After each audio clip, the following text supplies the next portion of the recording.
Welcome back to our YouTube channel. તો આજના વિડીયોમાં આપણે રોજિંદા જીવનમાં વપરાતા ક્રિયાપદ વિશે જોઈશું. ક્રિયાપદ એટલે શું?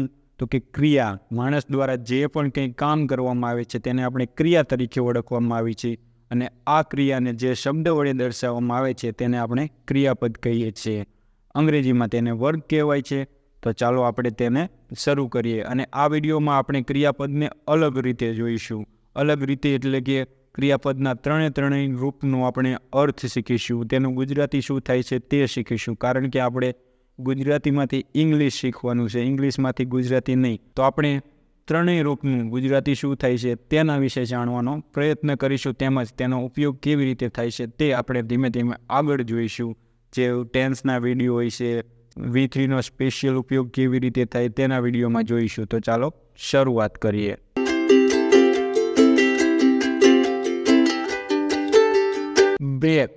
બ્રેકનું ગુજરાતી થાય છે તોડવું, અને તેનું V2 એટલે કે ભૂતકાળનું રૂપ થાય છે બ્રોક એટલે તોડ્યું. અને બ્રોકન એટલે તૂટેલું. જેમ કે આપણે કહીએ છીએ બારી તૂટેલી છે, વિન્ડો ઇઝ બ્રોકન. તો આવી રીતે ત્રીજા રૂપનો ઉપયોગ થાય છે. તેમજ ત્રીજા રૂપનો કેવી રીતે ઉપયોગ થાય છે તે આપણે V3ના સ્પેશિયલ ઉપયોગ તે વિડીયોમાં જોઈશું, જે ધીમે ધીમે આપણે આગળ સ્પોકન ઇંગ્લિશમાં શીખીશું.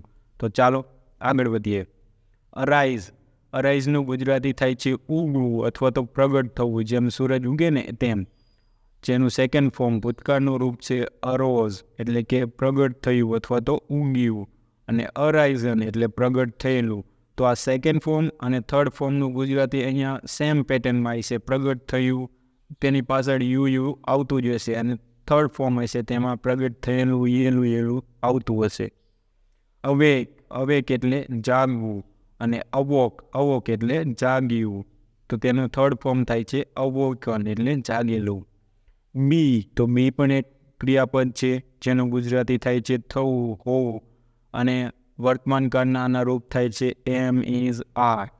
તેના V2 એટલે કે ભૂતકાળના રૂપ થાય છે વોઝ અથવા તો વર. તો તેનું ગુજરાતી થાય છે હતું, હતા, હતી, હતો.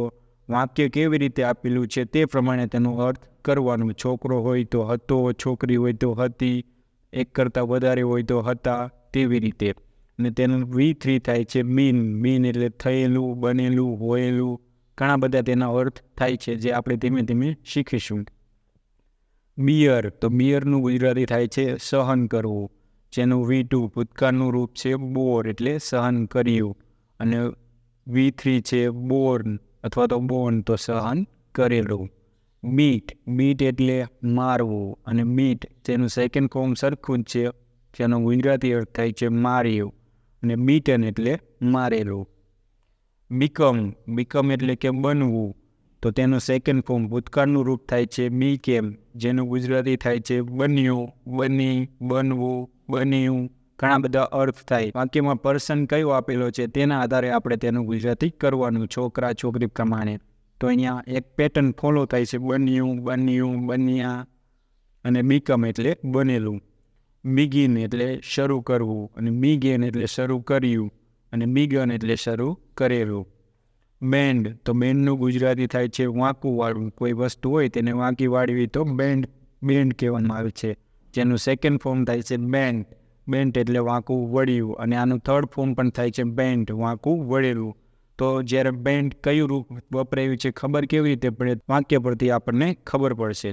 બેટ એટલે શરત લગાવવી, બેટ તો કે શરત લગાવી, અને બેટ એટલે શરત લાગેલી.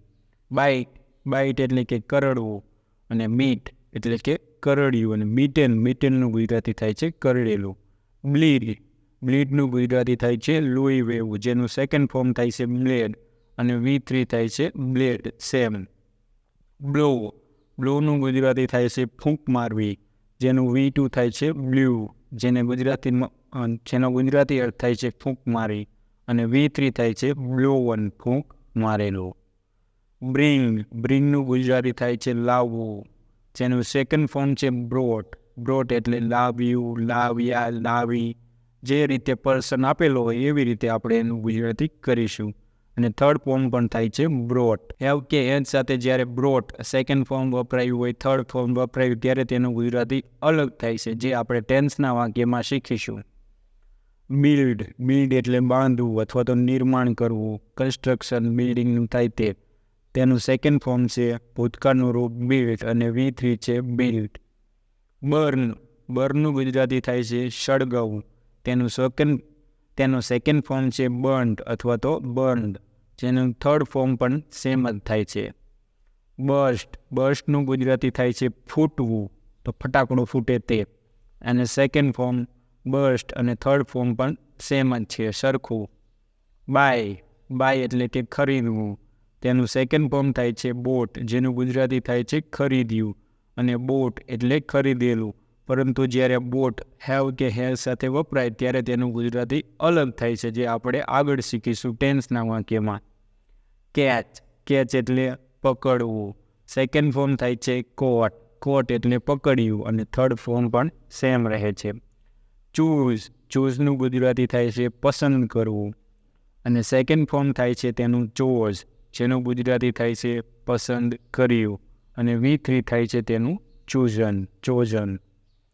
ક્લિંગ એટલે પકડી રાખવું. તેનું સેકન્ડ ફોર્મ છે ક્લંગ, કે જે ભૂતકાળનું રૂપ છે, અને V3 છે સેમ, ક્લંગ. કમ એટલે આવું, તો તેનું V2 ભૂતકાળનું રૂપ થાય છે કેમ, જેનું ગુજરાતી થાય છે આવ્યું, આવી.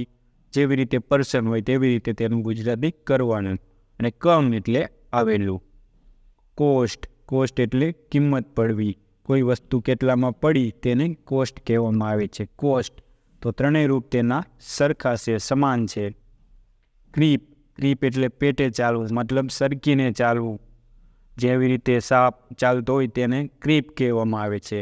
તો તેનું સેકન્ડ ફોર્મ છે ક્રેપ્ટ, અને થર્ડ ફોર્મ પણ સમાન, ક્રેપ્ટ જ છે. કટના ત્રણેય ફોર્મ સરખા જ છે, કટ, અને કટનું ગુજરાતી થાય છે કાપવું. ડીલ એટલે સોદો કરવો, ને ડીલ્ટ એટલે સોદો કર્યો, ને ડીલ્ટ એટલે સોદો કરેલો. ડીગ એટલે ખોદવું, તો તેનું સેકન્ડ ભૂતકાળનું રૂપ થાય છે ડગ એટલે ખોદ્યું, અને થર્ડ ફોર્મ થાય છે ડગ એટલે ખોદેલું. ડુ એક ક્રિયાપદ છે જેનો ગુજરાતી અર્થ થાય છે કરવું, પરંતુ ડુના ઘણા બધા ઉપયોગ છે જે આપણે આગળ શીખીશું. ડીડ એટલે કર્યું, અને ડન એટલે કરેલું. ડ્રોવ પણ એક ક્રિયાપદ છે જેનું ગુજરાતી થાય છે દોરવું, જેનું સેકન્ડ ફોર્મ થાય છે ડ્રીવ, અને થર્ડ ફોર્મ ડ્રોવન એટલે દોરેલું. ડ્રીમ એક ક્રિયાપદ છે જેનું ગુજરાતી થાય છે સપનું જોવું, અને સેકન્ડ ફોર્મ ડ્રીમ્ડ અથવા તો ડ્રીમ્ડ બંને થાય છે, થર્ડ ફોર્મ સેમ જ છે. ડ્રિંક એટલે પીવું થાય છે. તેનું ભૂતકાળનું રૂપ ડ્રેન્ક થાય છે, અને તેનું V3 થાય છે ડ્રંક. ડ્રાઈવ એટલે હાંકવું, તો ગાડીને હાંકવાનું આવે તે. તો તેનું સેકન્ડ ફોર્મ થાય છે ડ્રોવ એટલે કે હાંક્યું, અને થર્ડ ફોર્મ થાય છે ડ્રીવેર. ઈટ એટલે ખાવું. તેનું સેકન્ડ ફોર્મ ભૂતકાળનું રૂપ થાય છે એટ, અને થર્ડ ફોર્મ થાય છે ઈટેન, જેનું ગુજરાતી ખાધેલું તેમ થાય. ફોલ એટલે પડવું, તો તેનું સેકન્ડ ફોર્મ ભૂતકાળનું રૂપ થાય છે ફેલ એટલે પડ્યું, અને થર્ડ રૂપ ફોલન એટલે પડેલું તેવું થાય છે.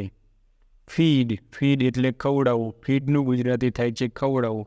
સેકન્ડ ફોર્મ ભૂતકાળનું રૂપ થાય છે ફેડ એટલે કે ખવડાવ્યું, અને V3 થાય છે ફેડ, ખવડાવેલું, સેમ જ રહે છે. ફીલ એટલે કે અનુભવવું, મહેસૂસ થવું. ફેલ્ટ એટલે કે અનુભવ્યું અથવા તો મહેસૂસ થયું, અને થર્ડ ફોર્મ પણ થાય છે ફેલ્ટ. ફાઇટ એટલે ઝઘડો કરવો, તો તેનું V2 થાય છે ફોટ, ઝઘડો કર્યો, અને V3 થાય છે ફોટ, ઝઘડો કરેલું. ફાઇન્ડનું ગુજરાતી થાય છે શોધવું. સેકન્ડ ફોર્મ છે ફાઉન્ડ, અને V3 છે ફાઉન્ડ. ફ્લી એટલે ભાગી જવું અથવા તો નાસી જવું, તો તેનું V2 થાય છે ફ્લેડ, નાસી ગયું, ભાગી ગયું, અને V3 પણ સેમ જ રહે છે ફ્લેડ.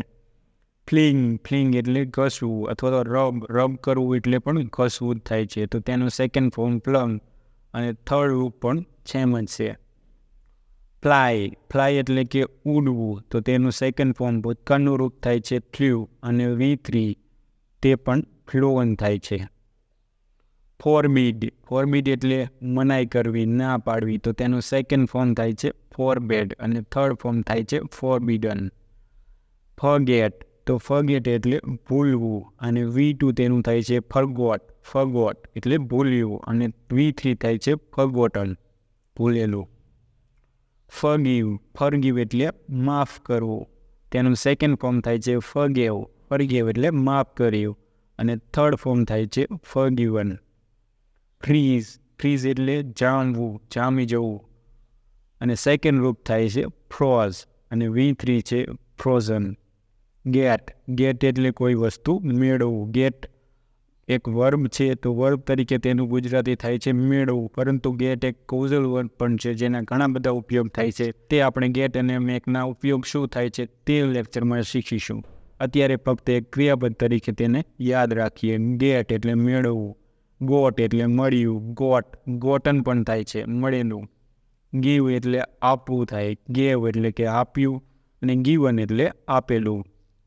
ગો એટલે જવું, તેનું સેકન્ડ ફોર્મ ભૂતકાળનું રૂપ છે વેન્ટ એટલે ગયો, ગયું. જેવી રીતે પર્સન આપેલું હોય તેવી રીતે તેનું ગુજરાતી કરવાનું. ગોન એટલે ગયેલું. ગ્રો એટલે ઉગવું અથવા તો ઉગાડવું અને ગ્રીવ એટલે ઉગ્યું અને ગ્રોવન એટલે ઉગેલું.